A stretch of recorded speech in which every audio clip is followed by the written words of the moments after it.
I don't have the intro written out in front of me, but I'm Kaz.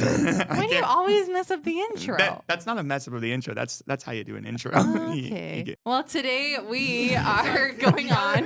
Yeah, you gotta go. You gotta just roll with it. I like that it's consistent. Pep Talk. Hey there, amazing parents. Welcome back to Pep Talk, your parenting experience podcast, here to give you a pep talk in your parenting journey. I'm Kayla, joined by my co-host, Kaz, sticking with the script. Oh, thank you. And we're continuing in our series, Questions Kids Ask. In case you guys don't know, I am the kids pastor at New Life. And so Kaz and I, we're always hanging out around families and their kids all the time. And we have our own kids, right? If you listen to the last episode. 3 kids. Yeah, it's really busy. And so we get lots of questions from kids, but we have some great friends that we just think they're so fun and they have some great wisdom to share with you guys. So we brought on some guests today. Our friends, Blair and Jeremy Sissel. Say hey to everybody. Hi, guys. Hi. I think Blair is the one with the wisdom. I was just going to say, we bring the fun. The wisdom is questionable depending on the day. Yep. Why don't you guys introduce yourselves for our listeners that don't know you? Tell them who you are. What do you do? All right, my name is Blair, and I'm married to this handsome man next to me named Jeremy, and we've been married for If 10 the audio, years. everyone listening on audio, he's handsome. we don't video today, but you just gotta trust us here. We've been married for 10 years, and we have a daughter, Bexley, who is 8. And my name is Jeremy, and I've been married to her also for 10 years. Good job. You got it right.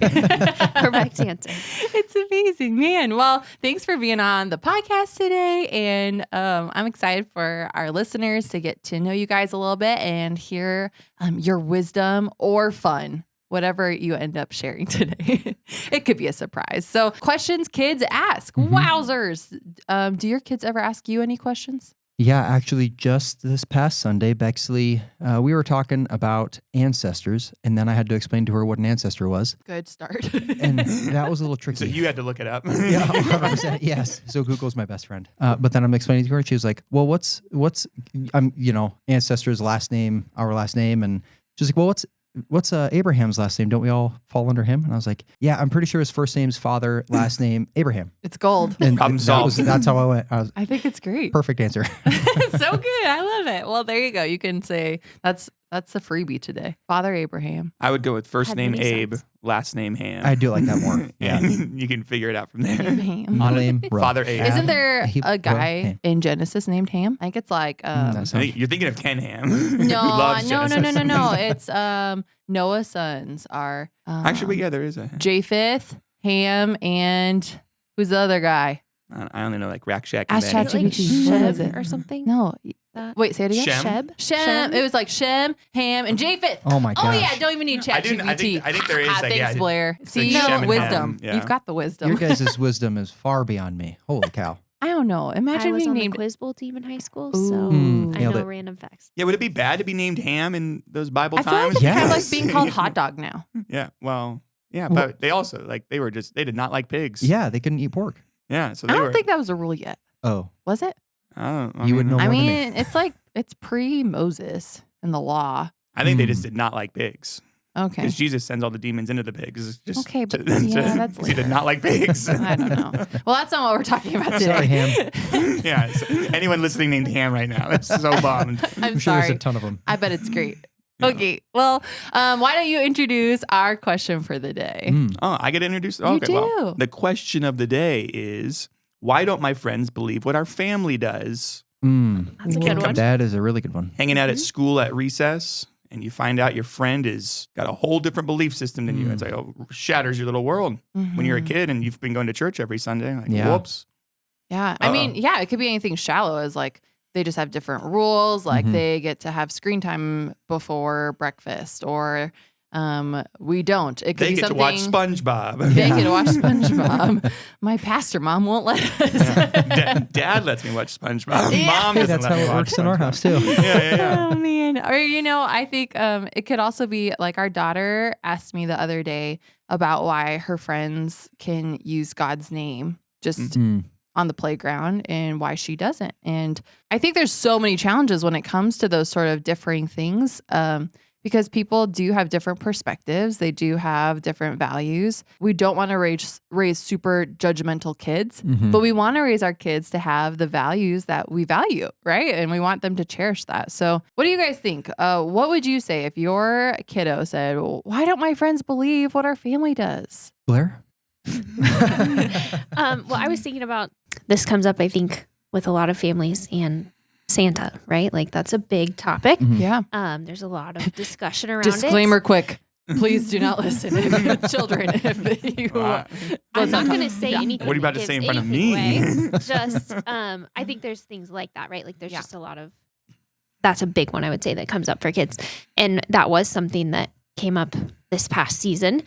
And my response was, hey, Bexley, the sooner you learn that everybody has different beliefs about different things, the better off we're going to be, right? Really letting kids know that every single person on this earth is going to believe different things.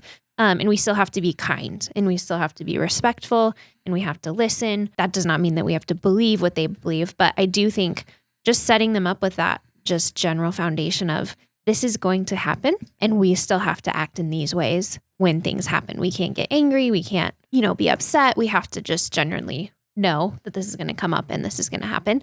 Even as adults, like mom and dad have this happen and we don't believe the same as everybody, but yeah, I think that's really good. Well, and a lot of times there are different things, like almost like an underlying tone of like, okay, this is the question I asked, but really I'm asking like, is it okay that we have a different belief than what they do? Like, is it okay that my family has a different perspective on this?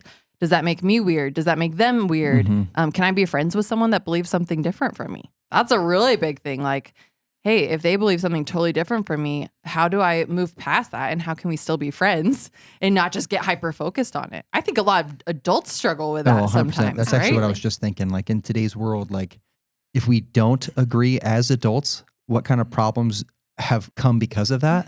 So if we can do exactly what Blair's saying, like, hey, these are the things that we believe for our own family. That doesn't make us better than anyone. That doesn't make us any worse than anyone. So like you said, does that make them weird? Does that make us weird? Yeah. Like everyone's entitled, or like God gave us free will to have opinions. You know what I mean? Well, that brings up a good point though. So there's some things that maybe don't have like a really big dramatic effect on everyone. Like, okay, they like, super silly. They like pink. I like blue, like, how can we still get along if we can't choose it? Or they want to play this. I want to play this.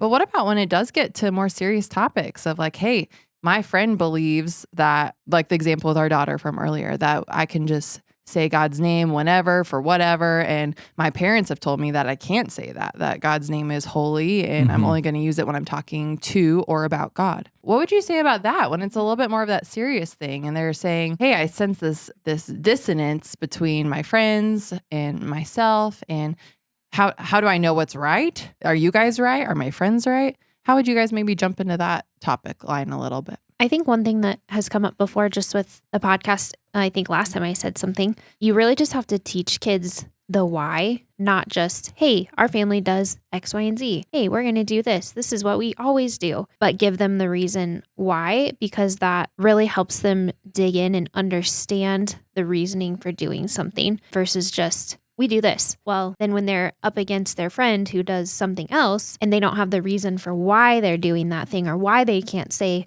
the Lord's name in vain, they don't understand, hey, that's holy. That's something that our family honors. Well, then they're going to catch on and start to say that same thing because their peers have a huge influence. But if they know why our family does that and what God says and some of those, I think that, again, just kind of helps set them up for success if they are really understanding that why. I kind of think of the example of, and I may butcher it a little bit, but just the story of, the Pharisees getting all mad on the Sabbath for Jesus healing and the disciples, helping out people. And they're going on about, no, you need to be taking a break today. And they're all debating what the Sabbath is for. And Jesus is like, you've kind of missed the why of the reason we even have a Sabbath. Like we're using the Sabbath for the sake of resting, but then but also for loving other people. And if you're missing that point and you've made it into a rule, I think we just like rules. We like really clean black and white lines. And so I think, you have this kid on the playground, and they have their rules. You may have the rule, we go back to the silly no SpongeBob example. Although disclaimer, I love SpongeBob. So, but you have that, a family may have that rule because for them, their kids may really respond poorly to SpongeBob. Like our little boy, he has his certain toys and hobbies and things, but we've tried to make some rules of like, you can't have this much because we've learned that at a certain point, he personally will, it'll take up an afternoon or something. He just, we got to pivot and have a switch. Whereas our daughter may have a different rule because she may respond better to that. And the why of it all is the same thing of just trying to keep our kids, on track with their day. And that's different for every, kid. And I think it's the same reason you see different sort of expectations on people in the Bible, because certain temptations and situations are different for different people. But Jesus was pretty good about that, about, like you were saying, getting to the why. Yeah, I love that. And I think it's a good opportunity too for us to remind our kids, and as parents have the focus of discipleship. We're just trying to be more like Jesus. Mm-hmm. So I love the example of Jesus on the Sabbath. And like, how did Jesus handle when people disagreed with him? Did he shame them? Did he shut them down? I love, a pretty well-known story is when Jesus is with the Samaritan woman, and, that was taboo at the time, and she was not living a lifestyle that was considered in line with Jesus's values. But what did Jesus do? He just loved her. He just cared for her. He met her. He made her feel seen. Sometimes I think that's a good thing for us to coach and teach our kids. Like, okay, if someone disagrees with us on this, show them that they're loved first. Mm-hmm. Let's start with that. Let's not build up our defenses. It's okay to start teaching our kids, like, hey, you can ask questions, or you can just choose, like, I'm going to be your friend anyways. Like, that's okay. Like, this doesn't have to stand in the middle of our friendship just because we disagree, or because my family does have different values than yours. It's one thing this is just wisdom for whatever from a young 32-year-old dad, but it's one thing I get kind of upset with in this, the kind of state of our culture and world, is I think the nature of social media, and especially now the nature of AI, where you can really silo yourself and be self-affirmed in everything you believe, is I see a huge trend now with a lot of people to block, either literally through social media or just kind of block mentally, those that they disagree with. And then they just kind of get in a self circle of their own affirmation. Yeah, their echo chamber and all that. I think that's one thing we need to learn it ourselves, and then instill that in our kids, that when we do have someone we disagree with, and we do have someone that we may view as wrong, that we don't then go to this mindset of let's block them out and not have them in our lives anymore. It's like, Jeremy, you were saying, like, there's still opportunity to be friends. There's still opportunity to kind of acknowledge, because once again, we see that with Jesus. He probably thought almost everyone around him was wrong. He's like, you guys have no idea what's going on. But he was friends with all of them. So, if he can do it, you can buck up and be friends with some people you probably disagree with. And then again, if you want probably the best way to prove your point of view right, if you are right, or prove your way of living right, it's honestly just to live in community with someone and live in such a way that they want to replicate it. They want to live like you. And if you're living in a way that brings joy and showcases God's love, they're going to come around and realize, oh, whatever rule set you have for your life, whatever way you're living, I'm going to want that. And then they're going to respond to that way more than you responding on the playground, you're wrong. Well, I appreciate that you bring that up too, because I do think it could be easy to hear this conversation and say, oh, well, what's even the point of teaching my kid their values then, if they're just going to roll over and let people walk across them and they don't stand up for what we believe in? We do want our kids to stand up for what we believe in, and we want them to care about that. I think actually your family identity is extremely important. Like, as a family, what do we do? Like, Kaz and I say a lot for our kids that we just want to make the places that we go into better and brighter. Like using that Matthew 5 story of salt and light. Like, we just want to be good representatives of Jesus, right? And so what's your family identity? That might be a good takeaway question from this. Like, what do you want your kids to know? Like, okay, at the end of the day, what's our goal when we leave our house every day? Like, our family identity is going to reflect then our kids' identity in the Lord and where they find their value. Our value doesn't come from opinions from others. It comes from that I'm a child of God. It comes from that I am a member of the Risk family.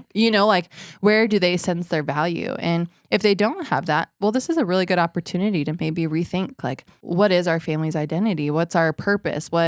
What makes us that our kids can be proud of and they can be confident in, so that when they see their friends and their friends have differing beliefs, they'll rely on this strong identity that they have from growing up in your household. Yeah, I go back to when we talked about having a family mission statement. We talked about that at one of our family nights, and Dave and Tiffany coming. Shout out. Hi, guys. Yeah. They better shared, be listening. Yeah, you better be listening. Yeah. They shared that their family mission statement was to know God, to love God, and to walk in his ways. Like, very simple. But I think if you have something like that kids can kind of repeat and know, like, this is what my family believes, then when they get into these maybe more heated debates about Santa or Jesus, as they get older, SpongeBob, whatever, I keep bringing whatever him back. icon that might be at the time, then they're going to know, hey, it doesn't matter if I'm right in this moment. And it also doesn't really matter what they believe. What I believe is that I want to know God and I want to love God and I want to walk in his ways. So how would God react in this situation? I love that. Well, there you go, parents. There's a couple things that you could use in a conversation coming up when your kids are questioning. Why do we do things a little bit different than other people? Take a look at your family purpose statement, your mission. If you don't have one, make one. Like it's kind of like it's like that whole "you are what you eat" thing. It's like if you consistently fill your family's time and your lives with what you want, your family to be.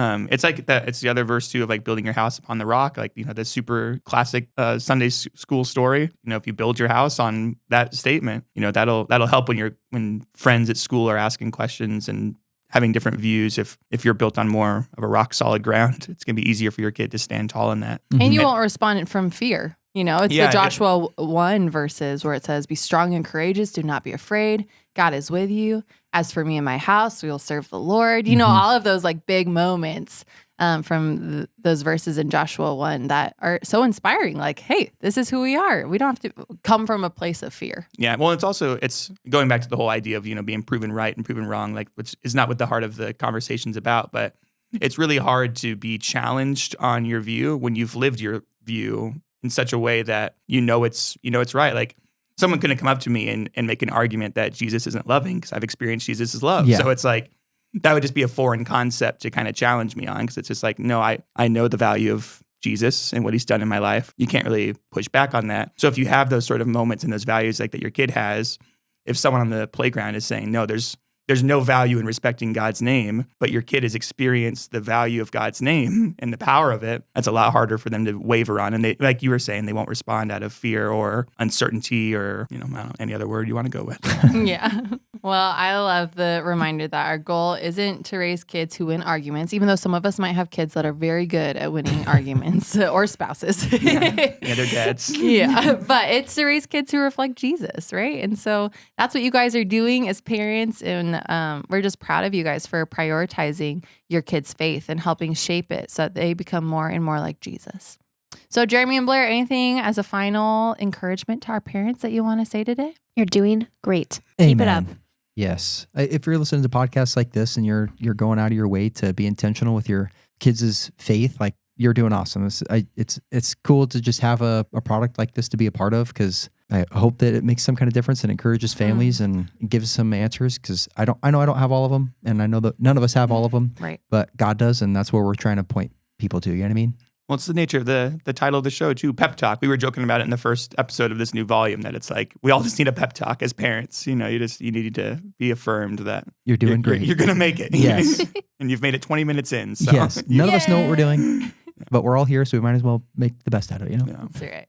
Awesome. Well, thanks for jumping in today and listening. We hope that you did feel encouraged, and subscribe for more questions that we tackle in the future, and leave questions that your kids are asking below. We'd love to see what your kids are asking and jump into that in the future. Bye. Bye. Bye.